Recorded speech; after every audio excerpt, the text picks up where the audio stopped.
OPS மற்றும் திமுகவை சேர்ந்தவர்களின் தேர்தல் திணிப்பு எண்ணம் முறியடிக்கப்பட்டு மக்களின் வரிப்பணம் வீணாகாமல் தடுக்கப்பட்டிருப்பதாக மீன்வளத்துறை அமைச்சர் ஜெயக்குமார் தெரிவித்துள்ளார்.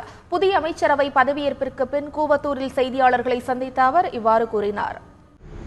ஓபிஎஸ் அவர்களும் அதேபோன்று ஓபிஎஸோடு சேர்ந்து திராவிட முன்னேற்ற கழகத்தை சார்ந்தவர்களும் எப்படியாவது தமிழ்நாட்டிலே தேர்தலை திணிக்கலாம் மக்கள் மத்தியிலே என்று நினைத்திருந்தார்கள். அவர்களுடைய எண்ணத்திலே முகத்திலே இன்றைக்கு தமிழ்நாட்டு மக்களும் நம்முடைய தமிழ்நாட்டு மக்களுடைய பிரதிநிதிகளாக இருக்கின்ற சட்டமன்ற உறுப்பினர்களும் ஒன்று கூடி அவர்களுடைய அந்த சதியை முறியடித்து வரிப்பணம் வீணாகாமல் இன்றைக்கு தடுக்கப்பட்டிருக்கின்றது.